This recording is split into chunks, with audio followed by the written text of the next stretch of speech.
एक बार की बात है, एक छोटे से गांव में मीरा नाम की एक बहू रहती थी। उसकी सास कमला बहुत ही सख्त और अनुशासन प्रिय थी। दोनों के बीच अक्सर छोटी छोटी बातों पर तकरार हो जाती थी। मीरा को हमेशा अपनी सास से शिकायत रहती थी।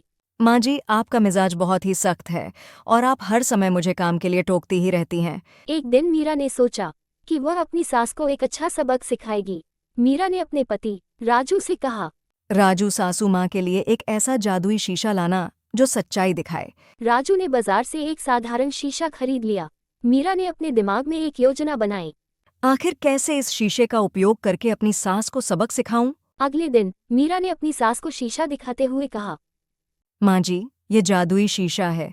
इसमें जो भी देखता है उसे अपनी असली सूरत नजर आती है। कमला ने उत्सुकता से शीशे में देखा। मीरा ने मौका देखते हुए कहा। माँ जी, आप इस शीशे में रोज देखिए और खुद को पहचानिए। इससे आपकी सारी शिकायतें दूर हो जाएंगी।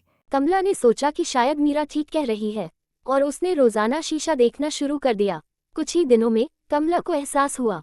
मैं कितनी सख्त हो गई हूँ। मैं अपनी ही बहू के साथ कैसा व्यवहार किया है। कमला अपनी बहू के पास जाती है और कहती है। मीरा, मुझे माफ कर दो। मैंने तुम्हारे साथ बहुत सख्ती की है।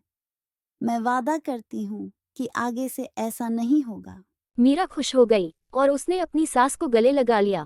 दोनों ने एक दूसरे को समझा और उनके बीच का मनमुटाव खत्म हो गया। उस दिन के बाद से मीरा और कमला के बीच एक नई दोस्ती की शुरुआत हुई और दोनों खुशी खुशी साथ रहने लगे। इस तरह एक छोटे से झूठ और समझदारी से मीरा ने अपनी सास के साथ अपने रिश्ते को सुधार लिया।